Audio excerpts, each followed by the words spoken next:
Okay, I'm back. Something happened to the stream. I'm not sure exactly what happened.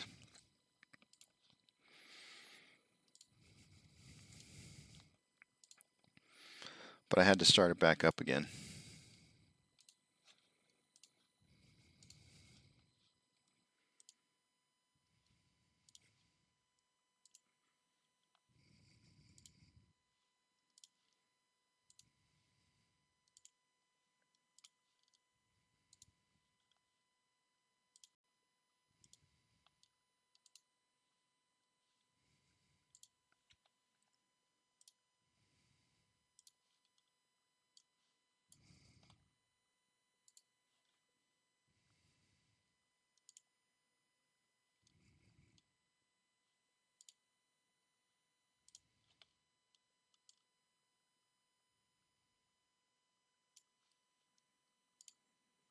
All right, let's take a look at our technicals here real quick.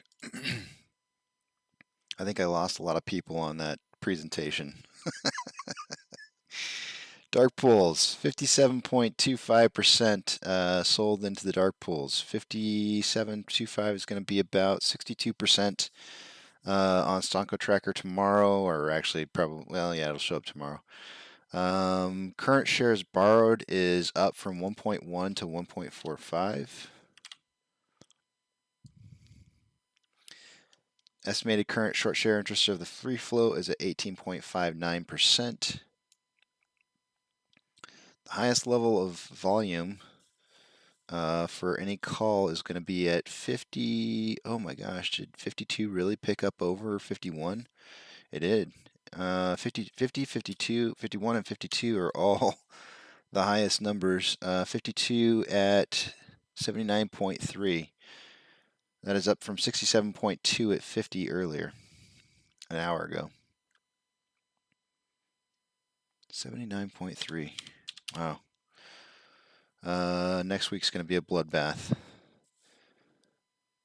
Puts. Looks like 50 is still the strike price with the most amount of volume, from 36.3 to 40.1.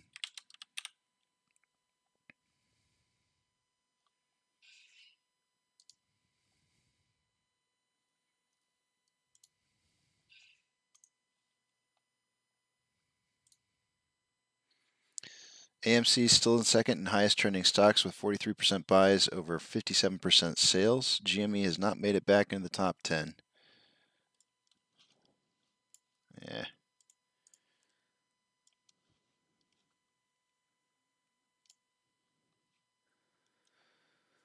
Let's see, Advancers 3,101 to 3,590 decliners. The Nasdaq is down 0.24%, Dow Jones down 0.27%, and the S&P 500 is down 0.26%.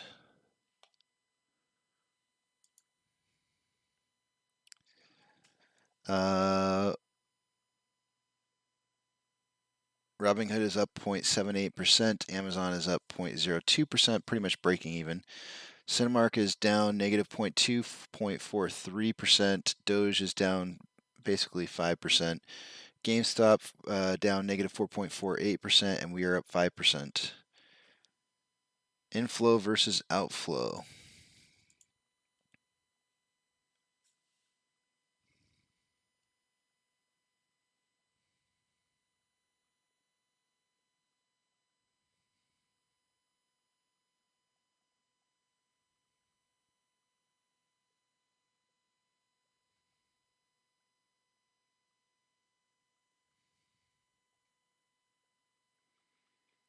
Okay, that is taking super long.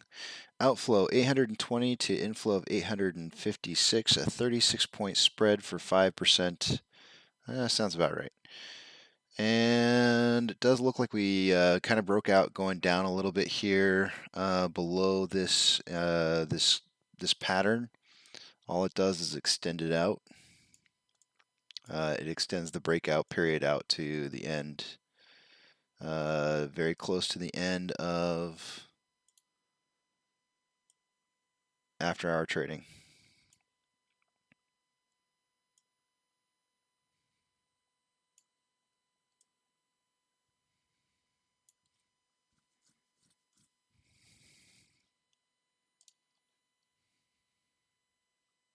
I can see your message, Dwayne. D. Wayne. Just looked over at it just now. Sorry. What's up? How's it going, man? Good to see you back. I lost everybody earlier. I did my presentation. Everybody disappeared, and then the stream ended. I don't know what happened to the stream. The stream just kind of mysteriously just quit, and so I started it back up again, and so we got another 55 minutes left here.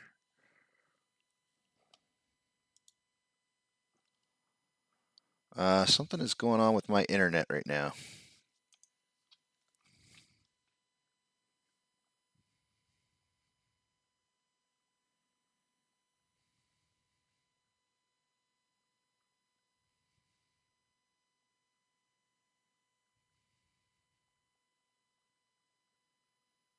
Hmm.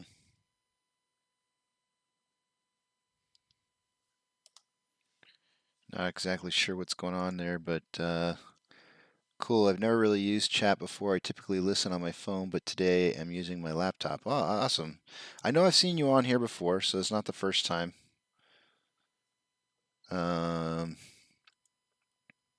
that's cool, man. That's awesome. Laptop works. I mean, just a whole bunch of sidewards trading today. I mean, we've had three different points at where I've had to draw it out. So initially, I had the ascending pattern kind of, sorry, not ascending, the triangle pattern formed a point somewhere around here. Then we had a breakout going down, which was unusual. So it broke, so I adjusted it so that it was something more along the lines that kind of ended towards the end of the day today. But we had another breakout going down, and it looks like they're borrowing more shares to push this out. So every time we've had one of these breakouts going down right beforehand, we see shares borrowed. So they're using these shares to short ladder attack down to try and push out this extend the period of time that it's going to take to break out here. I think they're trying to push us into the end of the day today. My guess is that they probably feel that if they make it to closing without actually breaking out of this triangle pattern, that maybe it won't happen. Because I don't think they want to see a breakout going any higher than where it's at right now. Any idea how to chat when on mobile? Um, yes, I know how to chat on mobile. Let me pull up on my phone and see. So if you're watching the stream,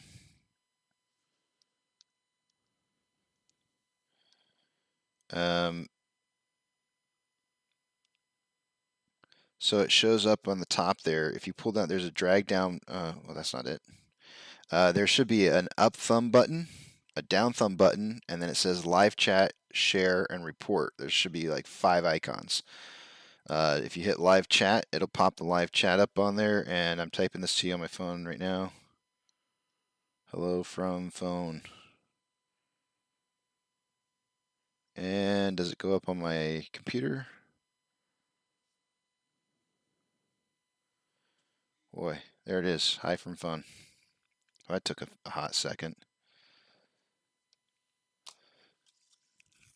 Um, Duncan, since you're watching right now, um,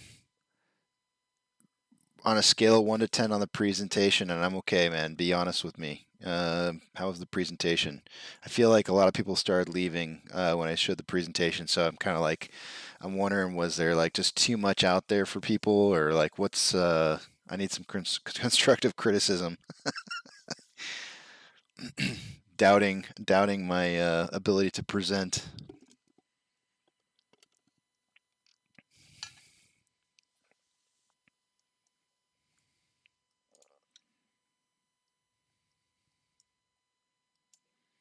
Which is really why I prefer interviewing people. Um, I'm not a great speaker. I don't think from trying to teach somebody something, I guess.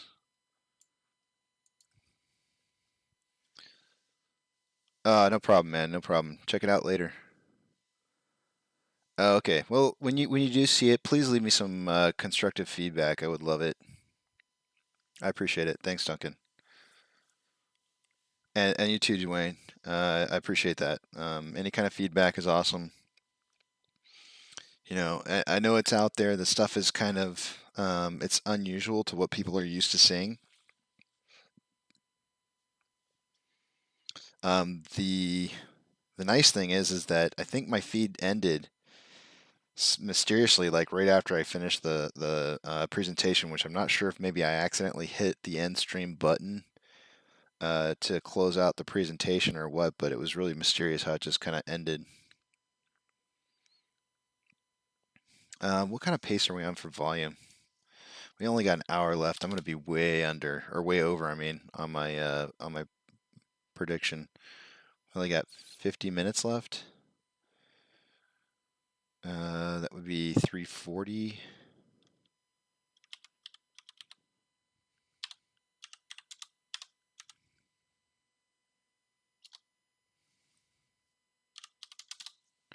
$91 million shares, 91.5 million shares traded for the day today. I should have stuck with my original prediction. That'll teach me to change it. So I predicted between 120 and 150, 150 million on traded shares for today.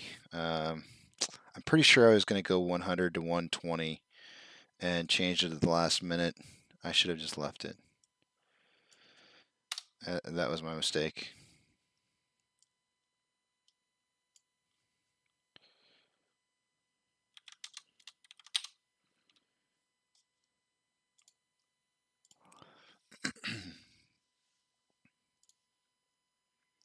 I'll tell you what, though, Duncan. Like everybody disappeared. I had like 7 or 8 people watching, and I think I looked over to see if people are asking it, you're going to ask any questions, and it was down to like 3.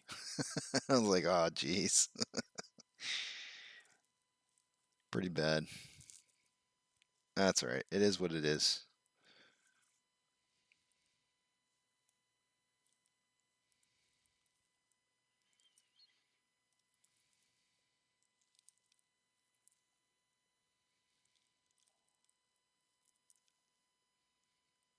I'm really surprised if the market's not doing so well. I'm surprised we're not actually doing better. I mean, they're real. It does seem to me like they're suppressing the price here pretty heavily. I really think that they're trying to keep us outside of breaking up at that $51 and I guess 51.60 probably range. I say they, I mean hedge funds. Nobody specifically. Hmm.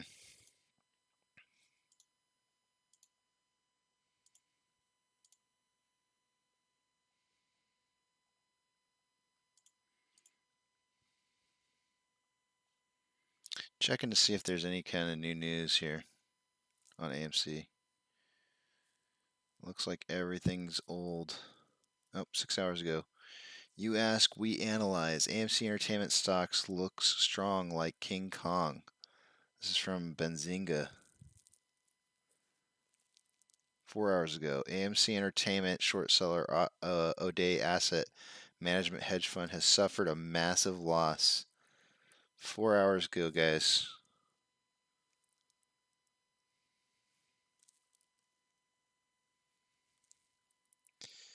This is the beginnings. AMC Entertainment, the erstwhile distressed movie theater chain that has seen a dramatic reversal in fortune amid a mind-boggling retail-driven stock price rally, continues to inflict crippling damage on its detractors. Against this backdrop, the hedge fund O'Day Asset Managers has emerged as one of the most prominent casualties in recent times, as AMC Entertainment shares maintain their inexorable upward trajectory. As the refresher, the London-based hedge fund had reported a substantial short position in AMC Entertainment back in August. Before the disclosure, the fund had made a killing on its bearish bet as AMC stock price collapsed from 57 to 37 in July. However, the tables seem to have turned on Hanbury O'Day, who managed the firm's LF Brook Absolute Return Fund and currently oversees around 1.5 billion in assets.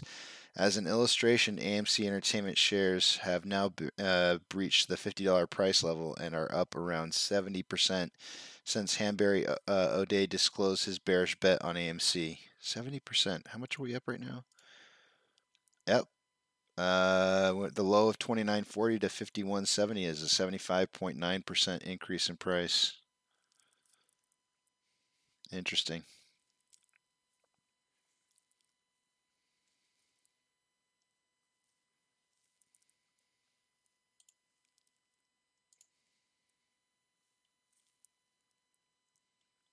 However, the table seems. Let's see. Nope, I already read that. So, how much loss has O'Day Asset Management suffered? Well, Hanbury had previously stated that his short position in AMC was one of the biggest winners, thereby proving a hefty contribution to the LF Book Fund's 3.7% return as of early August. However, with AMC having reversed almost all of its losses in July, the fund now stands to lose its star performer. Of course, O'Day Asset Management is not the first high profile casualty of the ongoing retail driven mania in meme stocks such as GameStop and AMC Entertainment. Back in January 2021, Melvin Capital was forced to seek a bailout after its short position in GameStop blew up. We had noted in a post yesterday that, as per the tabulation by S3 Partners, GameStop short sellers lost around 100 million in August, bringing their cumulative losses to around 6.5 billion. Should the current rally in AMC Entertainment shares continue, its detractors are likely to face a similar fate. With AMC Entertainment and GameStop both inextricably linked via the ongoing retail-driven mania, the two companies are now mulling a formal partnership. To wit, Liz Kalman on Fox Biz has now tweeted that the CEO of AMC Entertainment, Adam Aron, has reached out to GameStop for a possible tie-up. While the exact nature of this partnership is yet uncertain, we have speculated yesterday that the tie-up might involve GameStop's recent push into the arena of non-fungible tokens. GameStop has now activated a dedicated website for NFTs that reference players, creators, and collectors, thereby indicating an incoming ecosystem to cater to the gaming community. A fantastic way for GameStop and AMC Entertainment to collaborate would be for the theater chain to integrate with GameStop's upcoming NFT platform, allowing complete interoperability and transferability. For instance, theatergoers should be allowed to redeem their tickets for NFTs on GameStop's platform and vice versa. This approach would not only create additional demand for GameStop's NFT platform, but also allow AMC Entertainment to tap into the growing phenomenon, netting a win-win formula in the process. So if you guys don't know what I'm talking about, when I was telling you guys about that new game, the new Pokemon type game that GameStop's going to be using, they're going to use those NFTs are going to be traded inside the game as well. So you can actually, my understanding is there's talk about being able to buy Pokemon and trade Pokemon with an NFT system. Yeah, so you're talking about like a cryptocurrency inside a cryptocurrency basically created by GameStop to trade, and if AMC got in on that, um, this is gonna blow up in all those hedge funds' faces way worse than we could possibly imagine.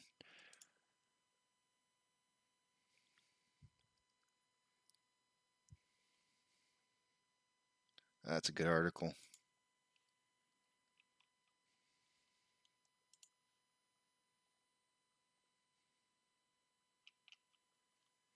It's only good if it's positive.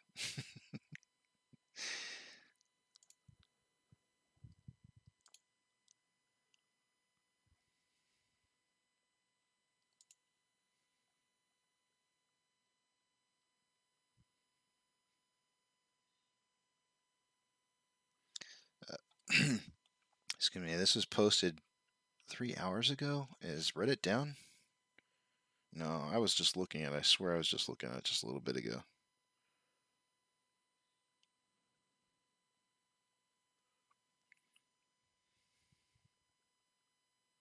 Yeah, it's not down.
Is it going to be a fight for 50 or are we going to go higher?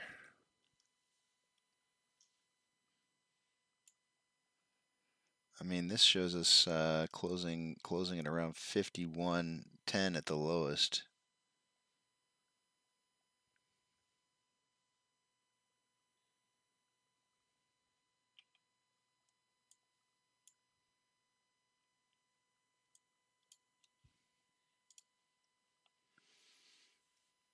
In the past, the big three, AMC, GME, and I think BB is what you meant. Daily charts tracked each other. This past week, only two of the three would track, while one traded naturally. Example today, GME and BB tracked each other, but AMC did its own thing. Thoughts? Yeah. So in the last like 2 or 3 weeks, I've watched AMC completely track differently on several occasions on its own. I really don't know what to make of it, honestly, Dwayne. I agree with what you're saying 100% though. I've seen it myself. I watch GME as well. You can see it up in here. I don't watch BB though. But I think yeah, it's BlackBerry. I'm pretty sure. I know. Way back in the day, if you've been a part of this since the beginning, then you know that the three big ones that were kind of being pushed back in January were BB, AMC, and GameStop. And I saw AMC as the better choice between BB and AMC because I just kind of see a better future for them. Uh, whoa, whoa, whoa, whoa, whoa, whoa! What is this? What? Oh, okay, this is GameStop. Why do they have a bunch of single shares? Something is going on there. They're getting short ladder attacked big time. Nobody's watching the hen house. This is a short ladder attack right here. I'll pull it up so you guys can see it a little bit better.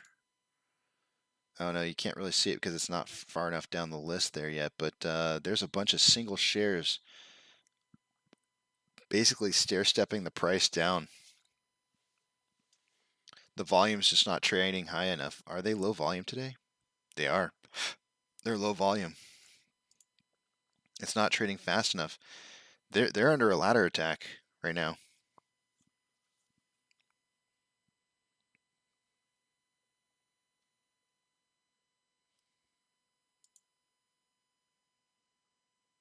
Hmm.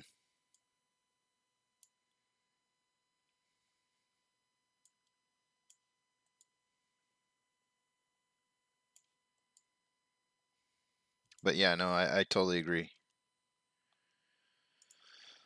Um, I've been on this stock since the get go.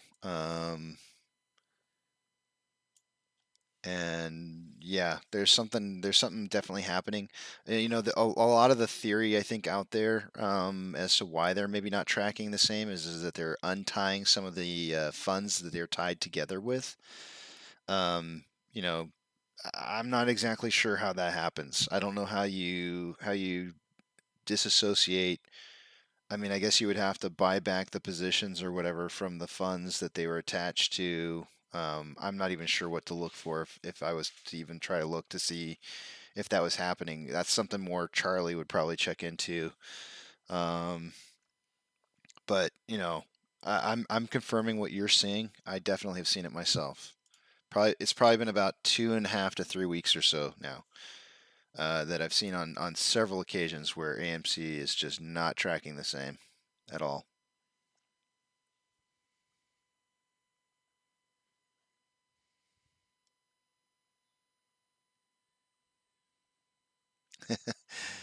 Chico, did you do the homework though? I just noticed your message there. Did you do the homework and did you check to see what the ratio was in contrast to other companies? And if so, what companies did you use? I'm kind of curious to know.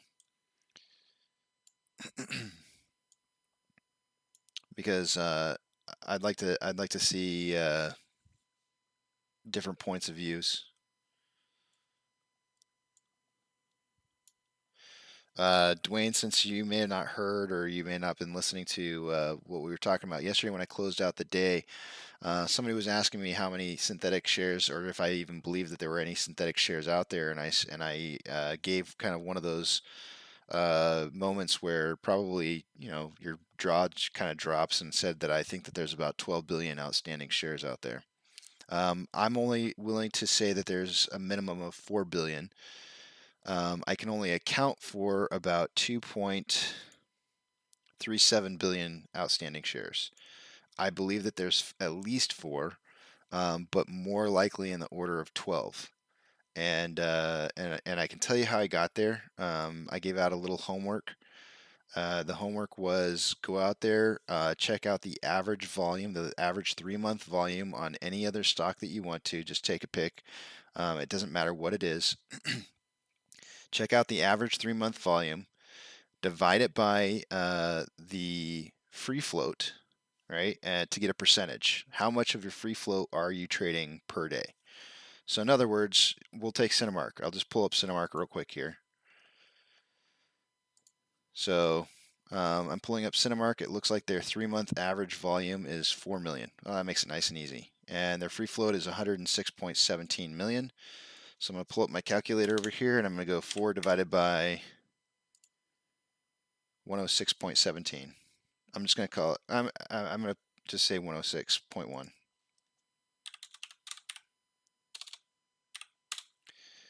0.03, so basically 3.7% of their total float is traded on a daily basis, right?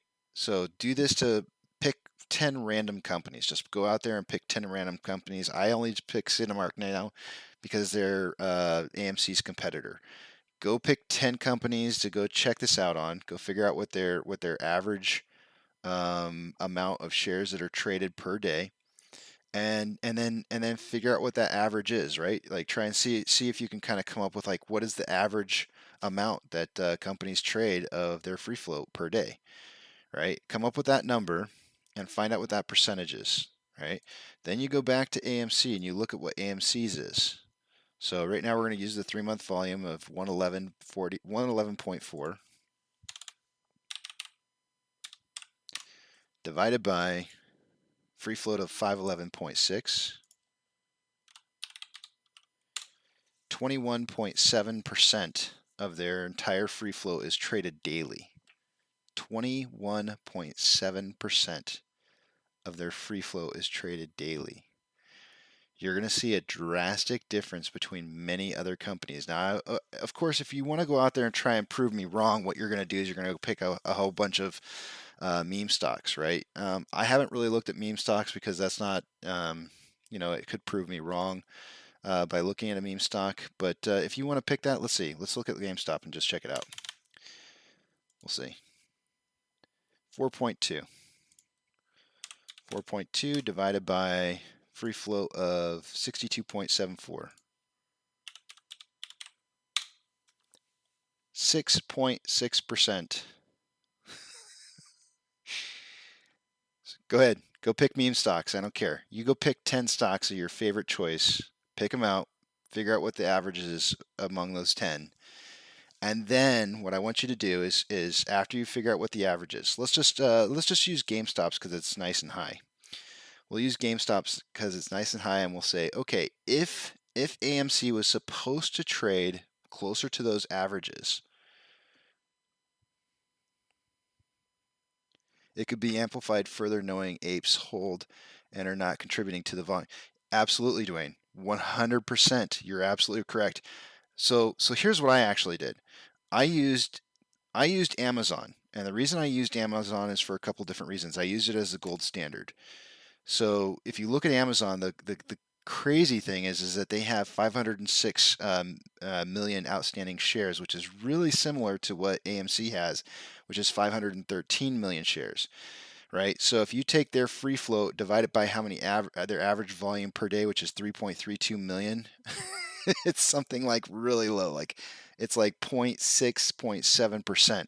Do you know why it's so low? It's not. Some people are going to sit here and try to tell me that it's low because their price is so high. BS. I have watched their stock price swing $600 and the amount of volume does not change. Go back and look at it. You can confirm this. You can go back in the history and look. It doesn't matter what the price changes by. Their volume remains the same. The reason for it and the reason why I'm using them as a gold standard is because they are not shorted. Nobody in their right mind is going to short Amazon. And there's so many people out there who believe that there's some kind of connection between Jeff Bezos and some of these hedge funds. I'm not even going to go down that road.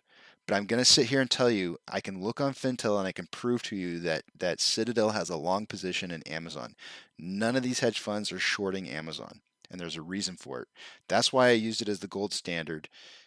If you use a gold standard and say this is what a normal stock should look like, and you can figure out what the percentage of ratio is of volume per day based on how much free float it has, you can use that gold standard to try and figure out how many possible synthetic shares are out there that exist. End of story.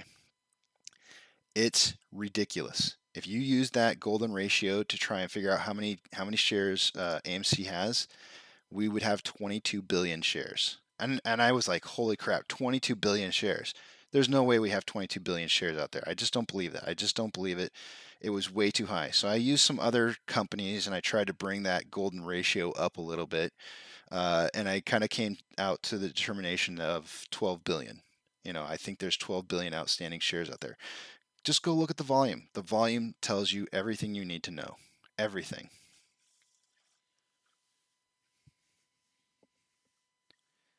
And that's okay. That's okay, Chico. That's all right, man. I understand. That's why I'm that's why I'm here. That's why I'm here. I'm doing this. I'm doing the business. And you guys are busy. You guys are doing stuff. I don't expect you guys to have to do anything. If I give you homework, you don't have to do it. But I'm here. I'm here trying to help you to understand why I'm seeing the things that I am seeing. And so if I do give you homework, it's because I want you to learn. I want you to see for yourself. I don't want me to just sit here and tell you.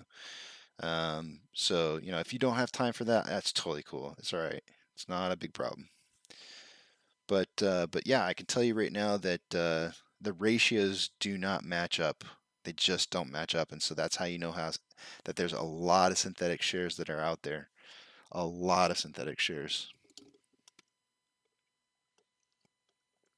I mean, and then we have these stories like Brazil that has supposedly an account secured somewhere the entire float worth of shares, right? In a country like Brazil, and that they're trading 6-to-1 ratios on their market with our entire float. And I sit here and I go, I kid you not. The minute that I heard that, that confirmed my idea that there's 12 billion shares, because I'm sitting there going, like, if Brazil can own the entire float in their market, then that's Brazil. What about all these other countries? There's plenty of other countries who are tied up in this. I know, Chico, man. I know it sounds too good to be true. I know it sounds too good to be true. The problem is that I don't think people understand. I don't think people understand how manipulated this really is. I mean, look at it like this. I didn't even work this out backwards yet, and I've been meaning to, and I haven't worked it out backwards. This is the bell curve that I created. I'll just put it back over here real fast. Do you guys remember the SATEC voting that we had a while back? I don't know if you guys remember that or not. On the SATEC voting, we had, I don't remember what day I created this bell curve. It was close to the end. It wasn't quite the end at the time, and we had 100 and let's see. Do you happen to know when will another share count take place? I feel the apes have grown since June 2nd released info of 80% retail. No, those aren't.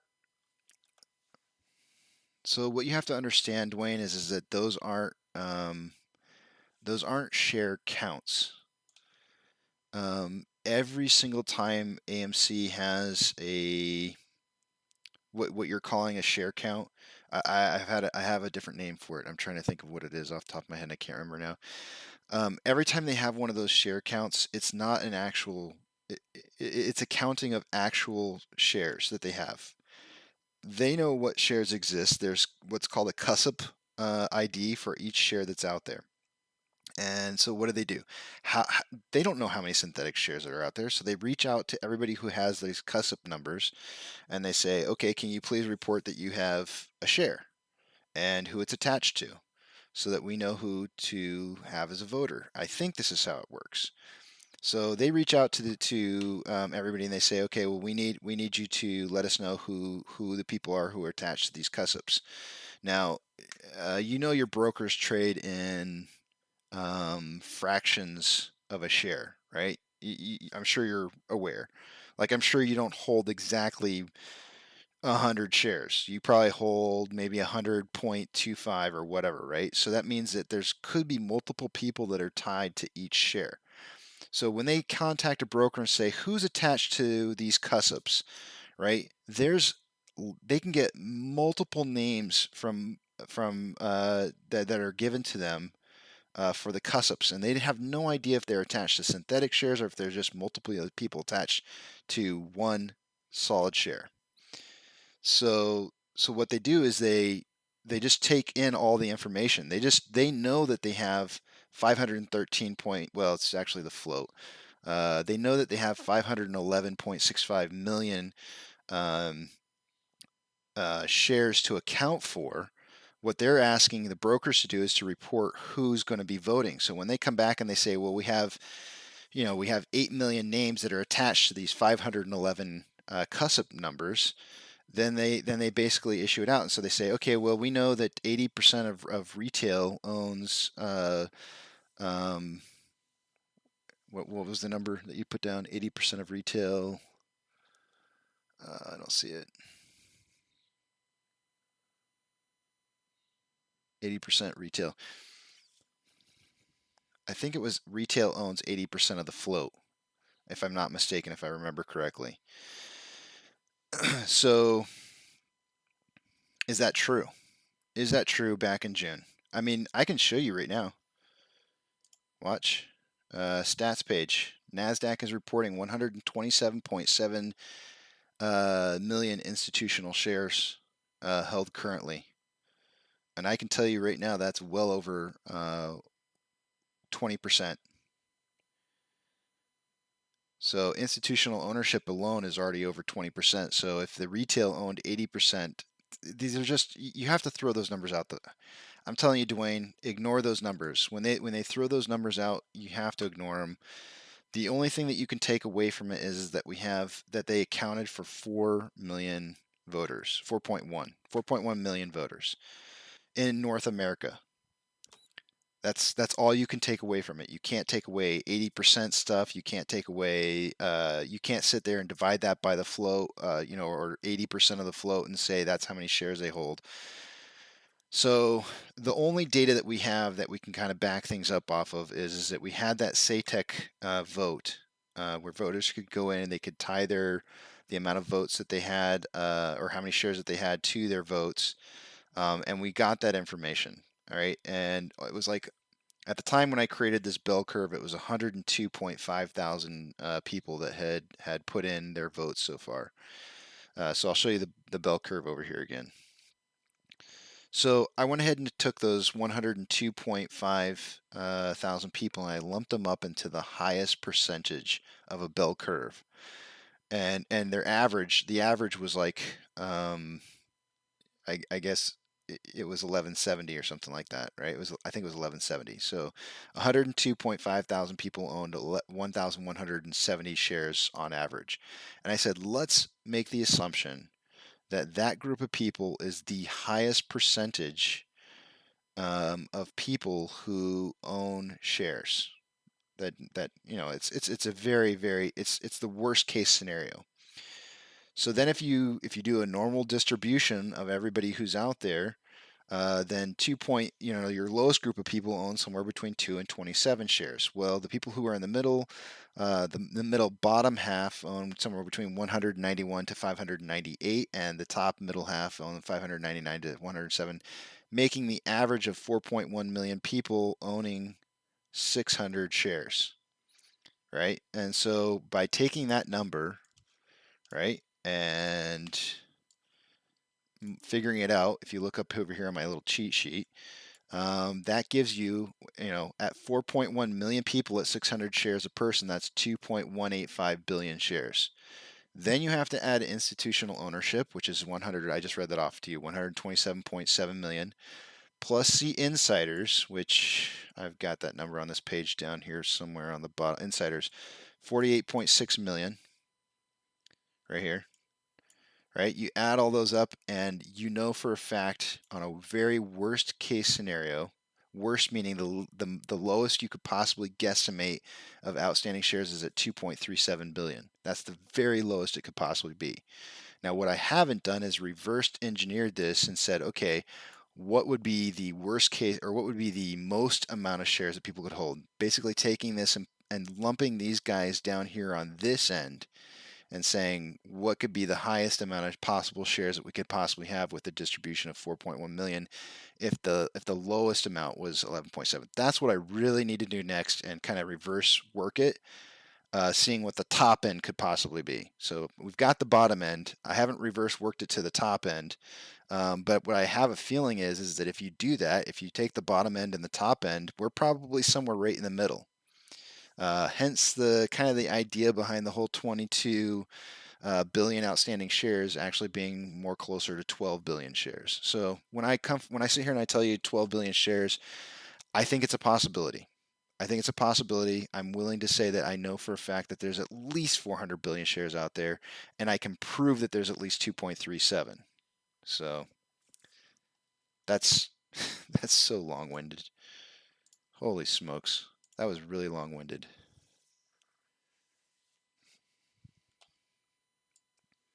I'll do that this weekend, guys. I'll see if I can. I'll reverse engineer that bell curve for the other direction. See what the top end of possible outstanding shares are out there, and then try and come up with a middle. I don't know. I don't know how good I'm going to be feeling this weekend since I started coming down with something here. If it just ends up being a little cold, I'll be just fine. I'll work through it.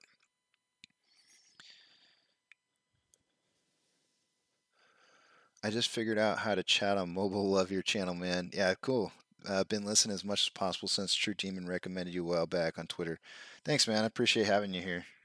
It's good to having you. Um,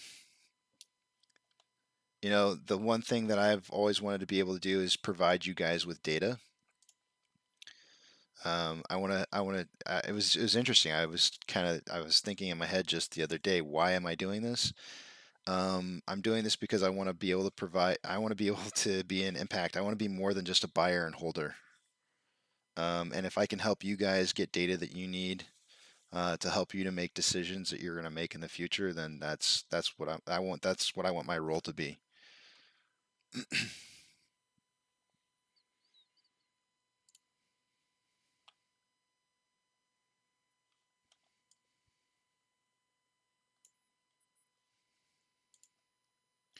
We're getting down to the last 15 minutes, the nitty gritty, and that's typically when the apes usually really put the fight on.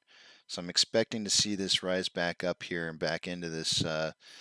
We did drop out while I was ranting and standing on my soapbox there, but we did fall out of this bullish triangle, this is now the fourth, I believe. No, I'm sorry, the third time we've fallen outside of this triangle. I would expect to see more shares having been borrowed. Let me refresh or text to see, because sometimes it just it doesn't continue to report and I have to refresh it. It's still showing 1.25. That's actually less than what we had earlier. Earlier, 44 minutes ago, we were at 1.45. I think we'll see that go up. I don't know. I'm thinking that's going to go up.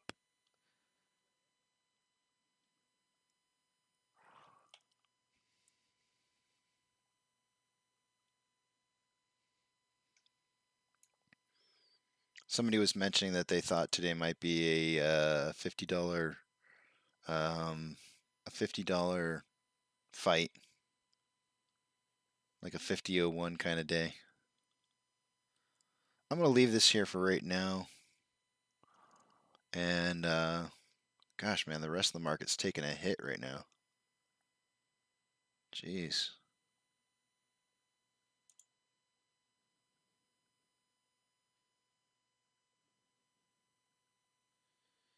Man, talk about end of the day slaughter.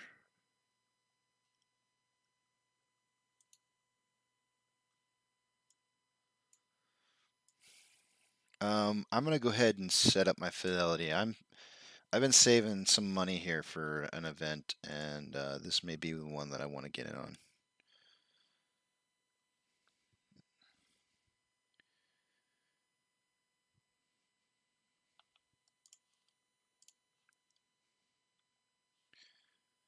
What do I have, you guys? I want to make sure I don't blind you here.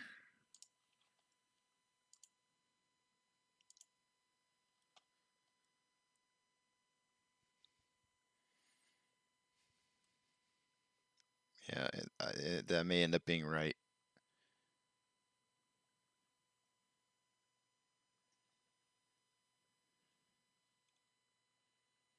The fight for 50.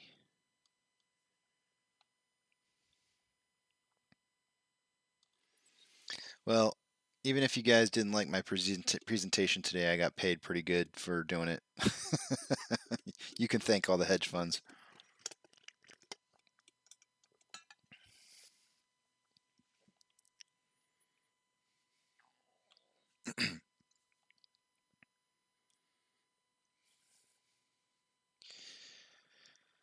um,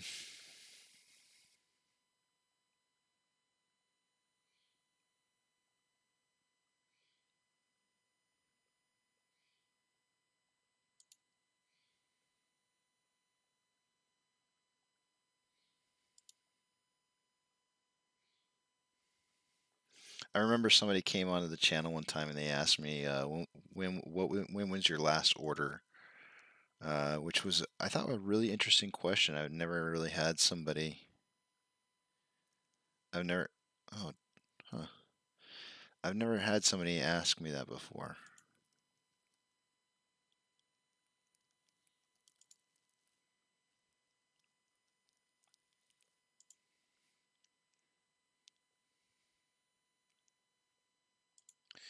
I don't know if you guys trade with um, Fidelity or not, but do you like the new? They have a new beta system for making trades.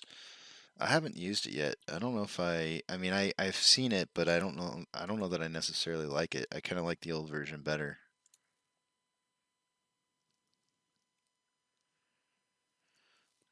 I have to do some math here, guys. Give me just a second.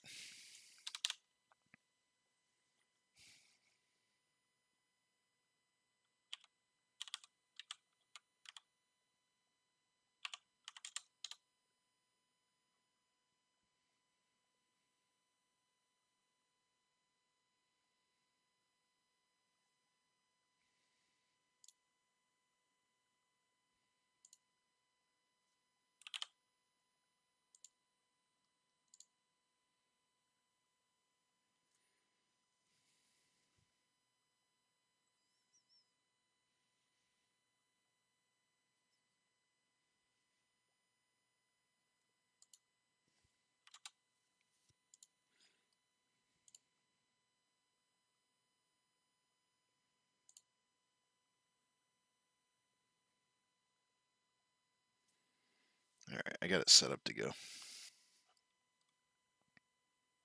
Oh, I got rid of my number.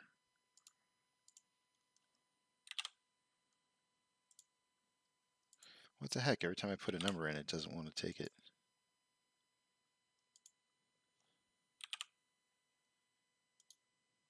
What?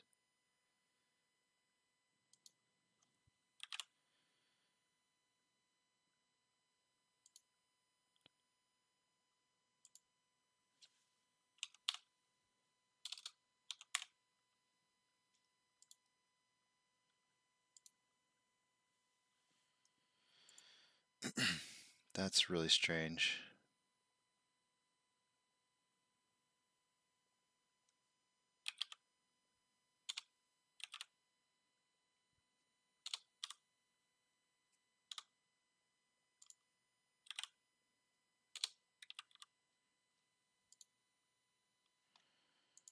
Okay, well, I guess I'm getting forced into using the new one.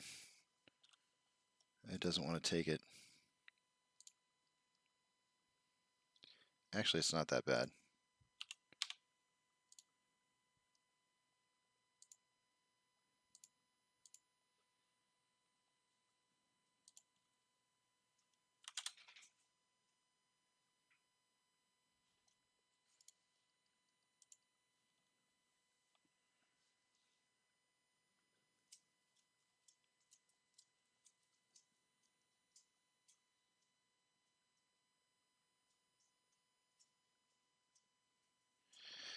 Okay, I am set up to go.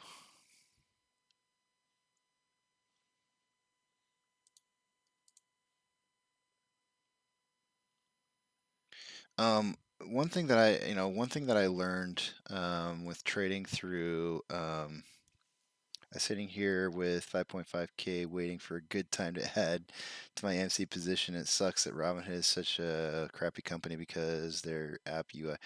Bad back. I hate to break this to you, man, but you need to check into some of the information out there about Robinhood. Um, I mean, I don't want to tell you what to do at this stage in the game, but just be careful, man. Um, they got a shady history. Just be careful.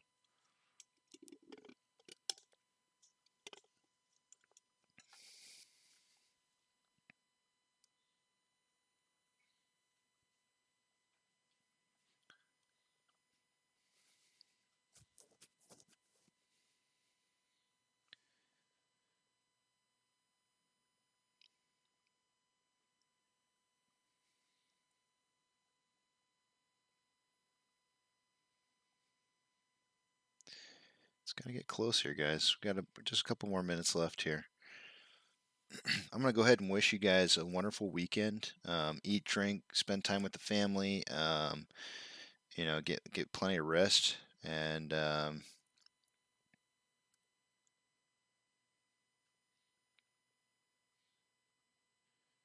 a good weekend. Have a great weekend. I'm just gonna check you out here. I want to see where we're. This does look like they're pushing it down a little bit further here. I think this will be that fight for 50.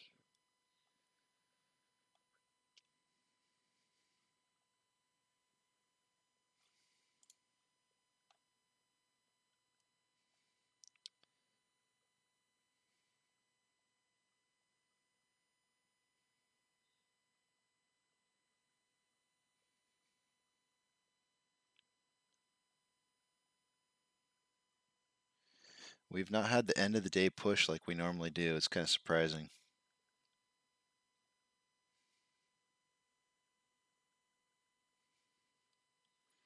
I have a feeling apes have learned from the past history that you wait for the last few minutes before you make your push, especially on drives like this one.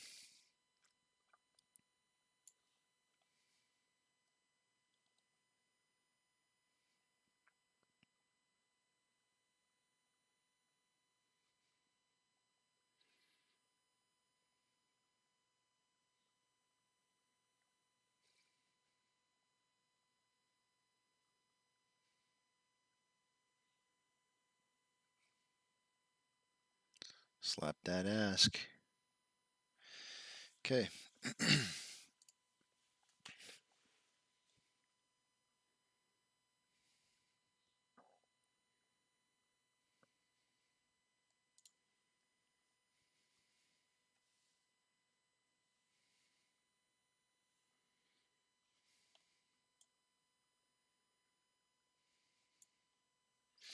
Yeah, I was way off on volume prediction for the day today.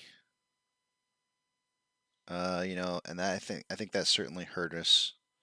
Not having that volume is definitely a killer. What was yesterday? Yesterday was 97. Is that right? Sure is. 97 million yesterday. Kind of looking a little bit like it's gonna be close to 90 today.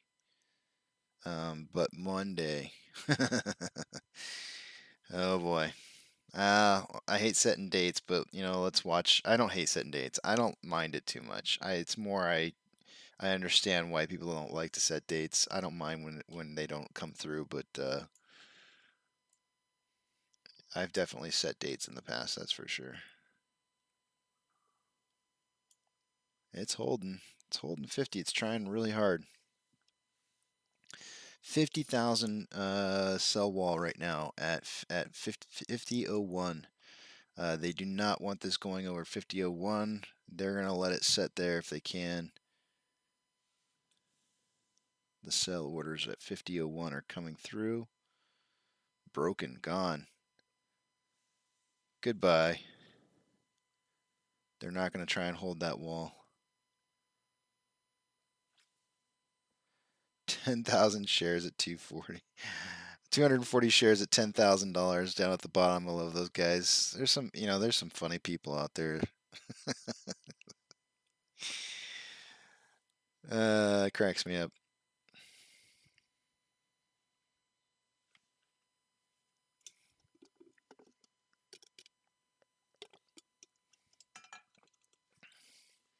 Well, whoever that was asked me about whether or not when was my last buy order. I've got a better date for him now.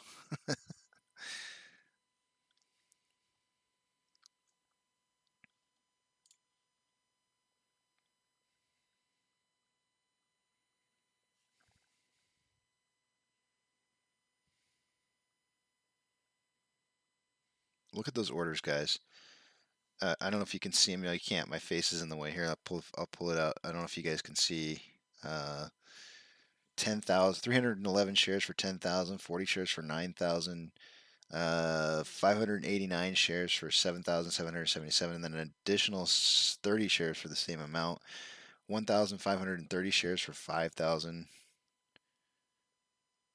Yeah, this is a big nope.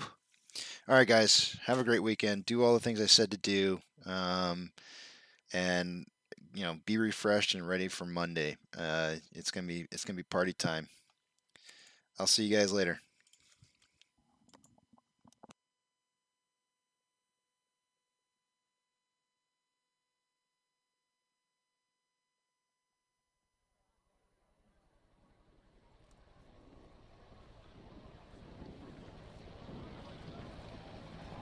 T-minus 90 seconds and counting. All systems are go. We're about 90 seconds from the launch of Space Shuttle Discovery.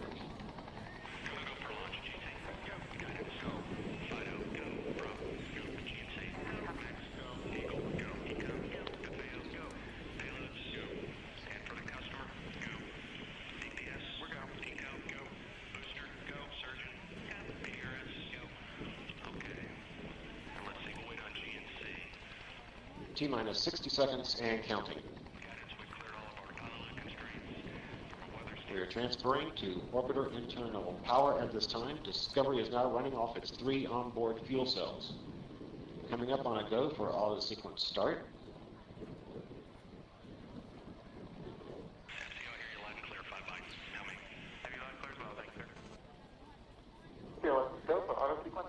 And we have a go for auto sequence start. Discovery's onboard computers have primary control of all the vehicle's critical functions. T-minus 17 seconds and counting. 15,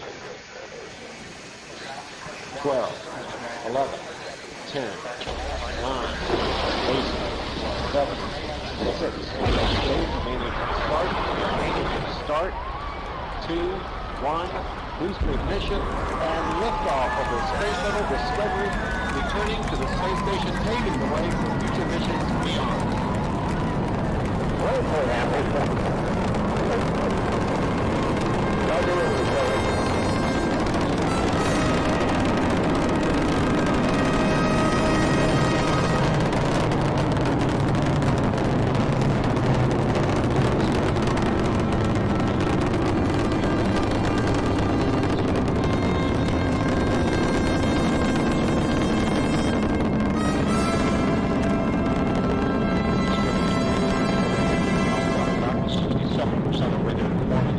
Stress on shuttles and breaks through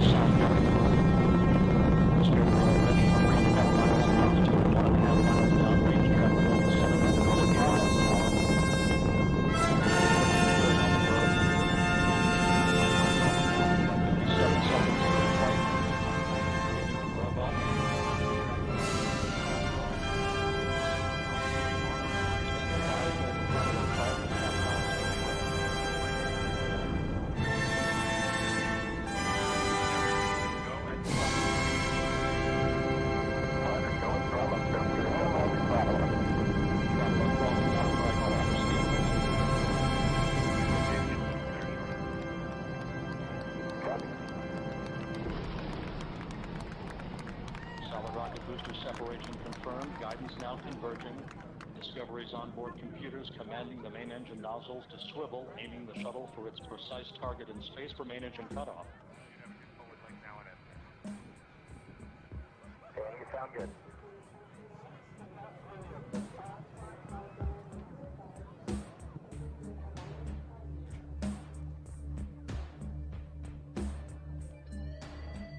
Discovery Houston, negative return. Copy, negative return.